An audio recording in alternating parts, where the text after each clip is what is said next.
Welcome to the Spurs 9501 podcast. From Kane to the Lane, the final say on all things Tottenham. Here are your hosts, Steve, Ray, Cam and Jam.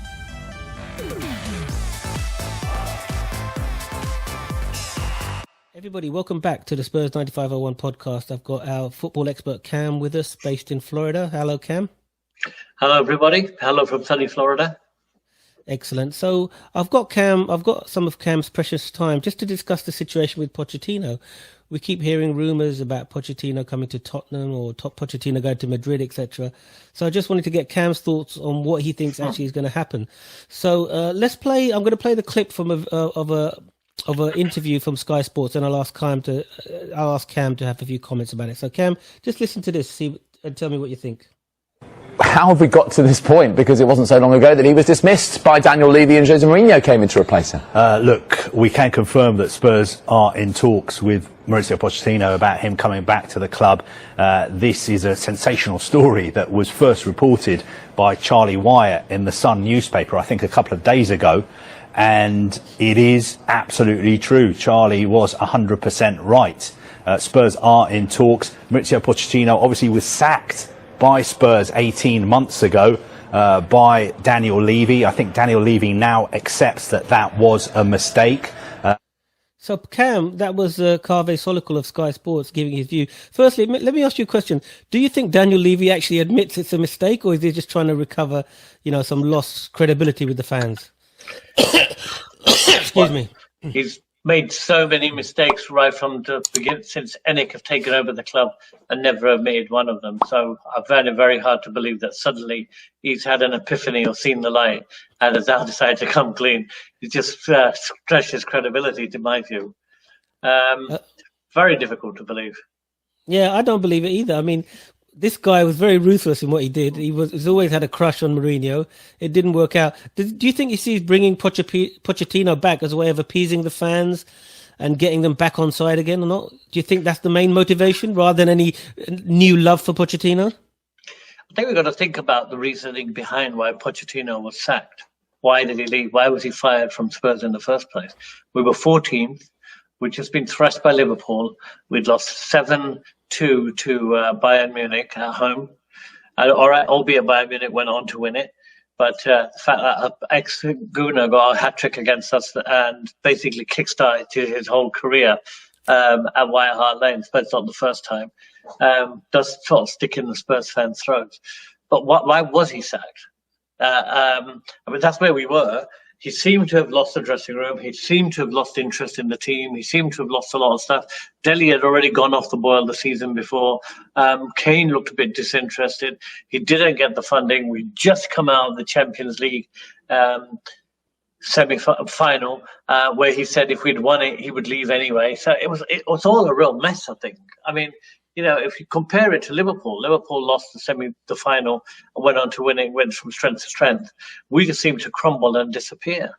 So, judging by where we were, it's really hard to see how that fits in with the current way of thinking. I don't know what your views are, Ray. Yeah, I mean, I'm not sure that it wasn't justified, the sacking. As you said, it was 14th in the league. We had an awful start. We hadn't won away in the league 20 matches, whatever. There was toxicity in the dressing room. There were noises coming out that they were fed up with his training methods, blah, blah, blah. I can only see it going worse. And I think Daniel Levy, rightly or wrongly, made a decision in the best interest of the club. As it turns out, it didn't help by appointing Mourinho. But I don't think there was any. I mean, he'd given him enough chances to get it right, I mean, the season was bad enough as it is. And he'd given him enough chances. So I thought he could see top four slipping away. And Mauricio Pochettino's interviews at the time, sort of saying, I can't do any more with this team and I need a rebuild, I need money, blah, blah, blah. So he's actually basically egging out to be fired anyway. He wasn't like saying anything, like that. I can keep this going. It was all downbeat. I think the club needed a lift, Cam. So that's my view anyway. Well, I agree with you, but what Pochettino said is exactly what we need right now. At the time, he was saying that you had Pochettino, who the season before signed 0 players. God knows how we got into the top 4 and the Champions League final with nobody. The team, so basically, whatever I don't know. I mean, look at it as a gas tank in a car. Whatever petrol, whatever gas we had in there, it eked out every last mile. Yep. And then it's got an empty tank. What do you do without putting more gas in it? So out of desperation, they did put gas in it. Who did we sign? Who did we? All the players that we wanted. Bruno Fernandes never turned up. Dybala never turned up. What did we get? We got Ndombele. I know you keep telling me off for going on about Ndombele, but Ndombele so far, in my view, 60 million, 2 goals last season, and has got 2 managers sacked. Yep. But we didn't we didn't put the gas back in the tank. So, I mean, in a way, you've got to accept. Empty. And Pochettino was saying it, and that got him sacked. But if he comes back to what is now, before it was we were in the red on the empty tank, right? And now we're running on fumes. No, I totally agree. So just to summarize, was it totally surprising that he got fired to you? No, not at all. No. Okay. Not at all. I think I mean, because we believed the hype. We believed the hype that we were better than we were. Yep. Okay, let's listen to a bit more of that interview where they discuss about what Pochettino has actually achieved at PSG.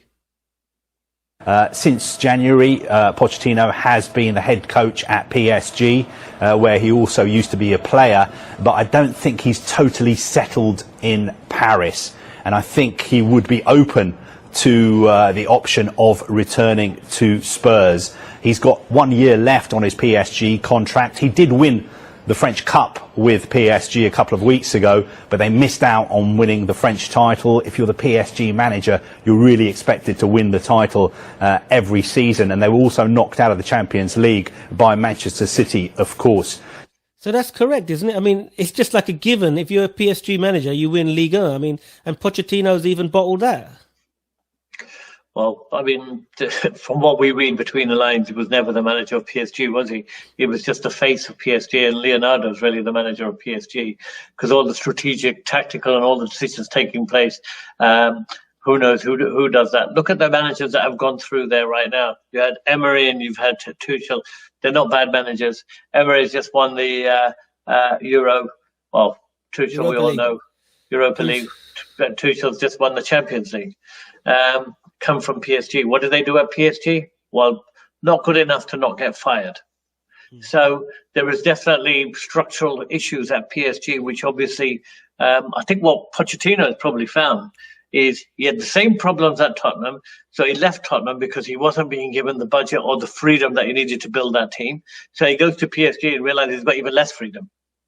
The transfer window's coming up now. I'm sure he's going to get the freedom to spend some money.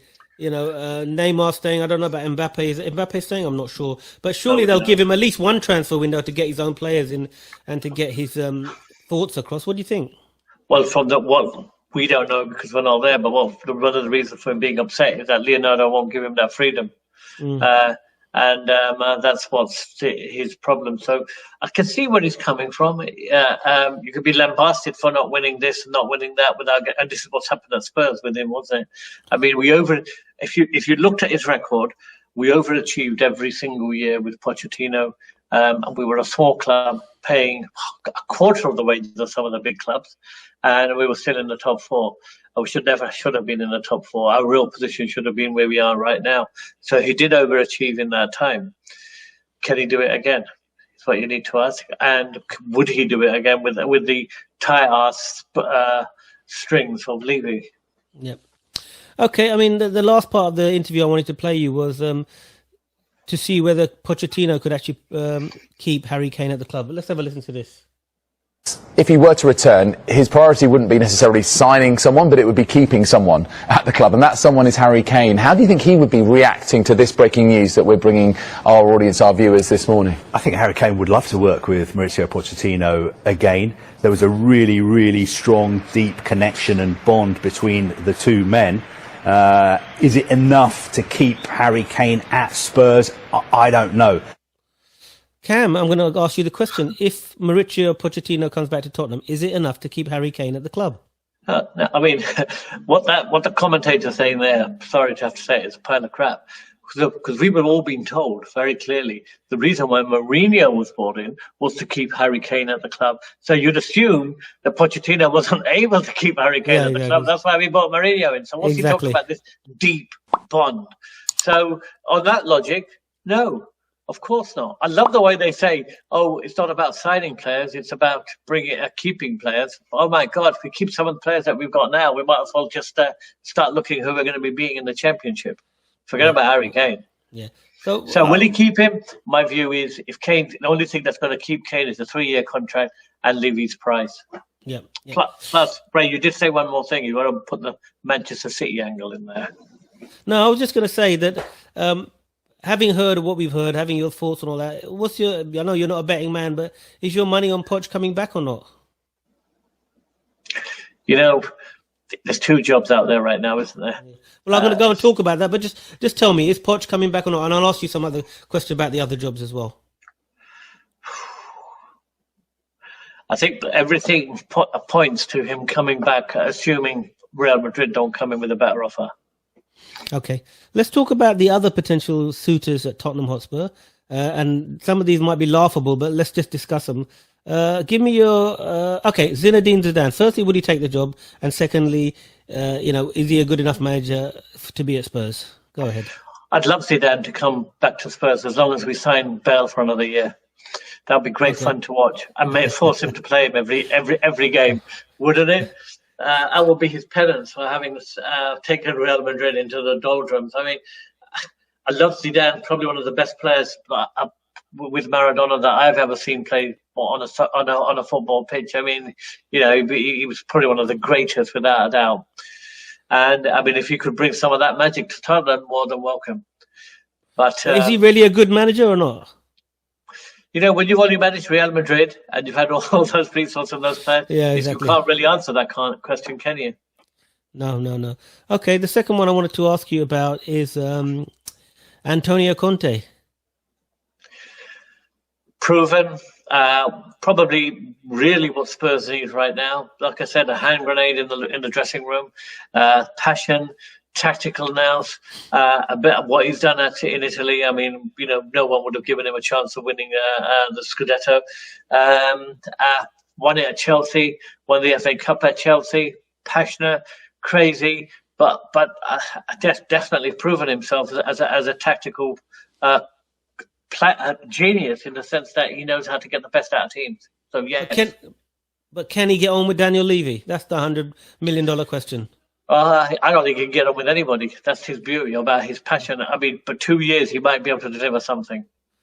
So it would be a thumbs up for you for Antonio Conte? Definitely, yes. Yeah. Okay, anybody else? I know we've spoken about Potter, Eddie Howe and all that. There's rumours that Eddie Howe's turned down the Celtic job because he's coming to Tottenham. I don't know if that's true or not. But, give us your thoughts on all the other runners and riders in there. Well, Hodgson hasn't turned down the West Brom job yet, has he? Yeah. So, look, imagine Sam Allardyce is available. Exactly. We've got Allardyce as our main backup. So when everything goes bad, as we say, when it all goes tits up, there'll be Allardyce will come in at Christmas and hopefully save our season. I think the only other one that we haven't talked about, and you may remember some time ago, Ray, we did one of these, who would be the Tottenham manager, and I said at the end, Klinsmann. Do you remember? Yeah, I remember that. Yeah. And now Klinsmann's saying he's waiting for the phone call and is very keen to come in. So what do you think about Klinsmann? I'd like to ask. I mean, Klinsmann as a player, great. I don't know if he's actually won anything. Has he done anything as a manager? Tell me what he did with the team in Germany that he managed and also the US team. What did he do? Well, the US team, he did get to the... he hasn't really done much. He didn't make it to the World Cup, did they? No. They got to the quarterfinals, I think, when Jogi Löw was the assistant boss. But who did he manage? He managed the team in Germany. I don't know if he's achieved anything. Hertha Berlin. Okay, fine, yeah. I'm not sure he's got the tactical nous or the expertise to take us to the next level. But it's becoming a joke now, really. Doesn't Levy need to make an appointment very quickly? Or do you think he's doing the right thing by taking his time and making the right appointment? No, I think whilst there's a vacuum and whilst, look, Liverpool have already signed Konate. Yeah. Other teams are already signing players. They're making their moves. They're doing everything. And we're running around like headless chickens. Or the only news that you get out of Spurs is that Gazaniga's left. Rhodes has gone, and we're looking to try and get 13 million for Juan Foyth, who just won the Europa Cup, which is more than he'd be winning at Spurs. Any realistic chance of bringing in players? It's got to be now. What are we waiting for? Their value to double in the Euros, and then watch their form fall away. Well, I guess they want to know who the manager's going to be before they come, exactly. Don't they? The point is, without a manager, we can't do anything. Yeah. So the whole club is in limbo, is sitting in vacuum because there's no manager, there's no direction, and we're rudderless. So the longer that carries on, the harder it is for us to save our season next year. So, final thoughts from you, Cam. Who is going to be, in your opinion, who's going to be the next manager of Spurs announced in the next week or two? Who is it going to be, Cam? Everything points towards potentially Pochettino coming back. But like they said, there's two demands that he put forward, I've heard, that are important for him to come back. One is he wants is it a 4-year or a 5-year contract? I haven't heard that yet. Yep, I've heard they wanted a 4 or 5-year contract with no possibility of being fired in the middle of the season. No sacking during a season. Which chairman's going to agree to that, man? He could be bottom with 10 points behind. Who's going to agree to that? That's the first one. The second one? And the second one, he wants complete control over all aspects of transfers, all aspects of the running of the team. I think Pochettino's being really clever. He's putting some actually unrealistic demands on Levy, who can't actually meet them. And they say, well, I wanted to come back. Levy couldn't meet them, so I couldn't come back. That's quite clever, isn't it? That's quite clever, but also, it doesn't close the door for him in the future, does it? No. So I think Conte, let's face it, they're both jockeying for the Real Madrid job. Yeah. And we'll get second best.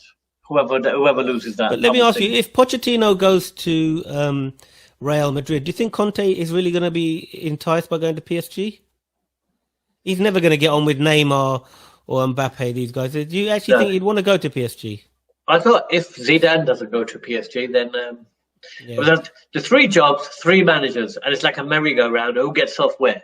Yeah, we really don't know right now. We're going to get the only thing I know is we'll get the guy who didn't get the chair, who didn't get the seat on the chair. We'll get that guy. Yeah, that's right. Yeah. So Allardyce here he comes. All right, Cam. Thoughts about Chelsea winning the Champions League? Very hopeful. Very, very, very unhappy, but well deserved. I mean, you got to give credit where it's due. If Manchester City had won that game, that would have been a travesty. They were awful. They were hopeless. Why can't they play so badly against us? Is my only opinion. They always seem to raise their game against us, but if that's how good they play, if that's their best they can do in the Champions League final, then they thoroughly deserve to lose. The drawback for us is it gapingly showed that they need Harry Kane. Yeah, it showed very clearly that they now they might go up to his 150, 200 million valuation simply because that team is rudderless without a proper striker. Yep. Okay, Cam. Thanks very much for your time, everybody. This is Ray in London, and we've got our friend Cam, a football expert in Florida, giving his views on the Poch star and the Tottenham Hotspur manager. We'll see you in a few days, hopefully on the next podcast, where we'll do some more stuff about the new manager and ongoings at Tottenham Hotspur. So it's goodbye from Ray in London. And goodbye from Cam in Florida. Thank you, everybody. See you on the next podcast. Bye-bye. Goodbye. You've been listening to the Spurs 9501 podcast. Stay in touch, continue the debate, and let us know what you want to discuss by finding us on YouTube. Tune in after the next match day for more insight. Thanks for listening.